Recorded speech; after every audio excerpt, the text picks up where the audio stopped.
The things I knew about acute myeloid leukemia growing up was, oh, that's a cancer, but that's a treatable one. You have a bone marrow transplant and then you're okay.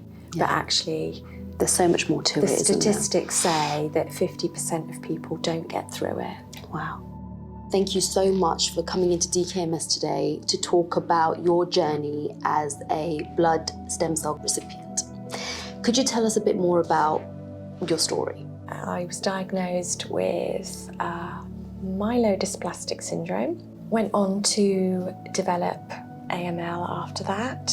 Received a stem cell donation in February 21.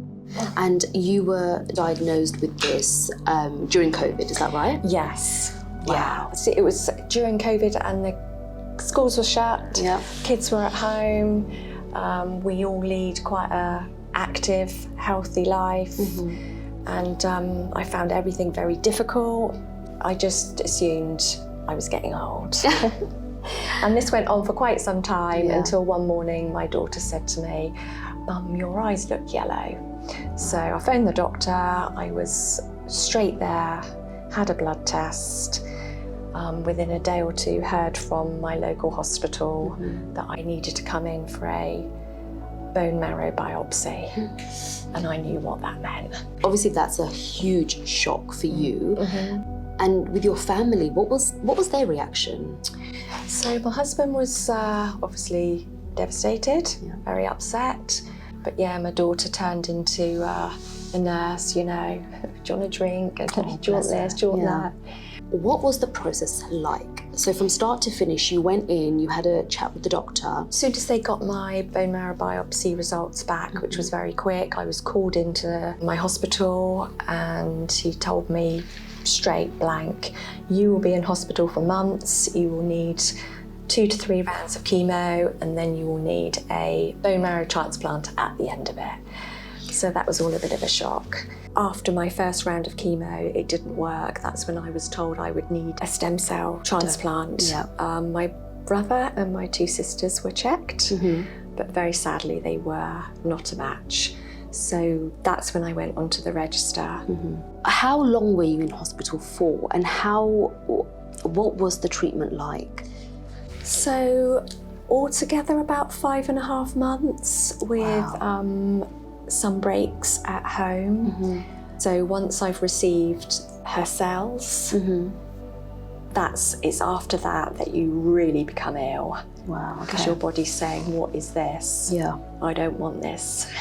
And that's when you become very, very sick. So you're there for 4 or 5 weeks after that, just getting over that. And then when your blood counts get to a certain level, so you've got some sort of protection, that's when you're allowed to go home. Wow. And did you ever get to meet your donor? Have you had a conversation with her? We got to know each other quite well, actually, through letters. Okay. So, but we received each other's personal details 2 years after the transplant. I was just about to phone her when a text came through saying, "It's Taylor, would you like to phone, or can we speak?" So And what was that like? The first time you spoke to the person who essentially, saved your life? Wow, it's very nerve-wracking. But like I say, we had got to know each other a little bit. So we were quite relaxed quite quickly. Okay. We ended up on the phone for a very long time. And we speak often, and we do plan to meet very soon. That's lovely. And in regards to somebody who's thinking about joining the stem cell register, any advice for them? Do it, because it's so simple.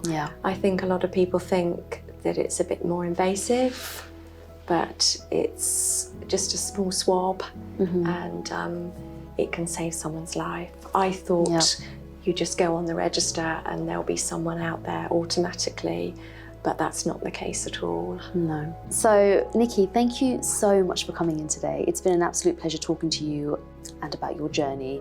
And I myself have learned a lot. So thank you so much. It's a pleasure. Thank you.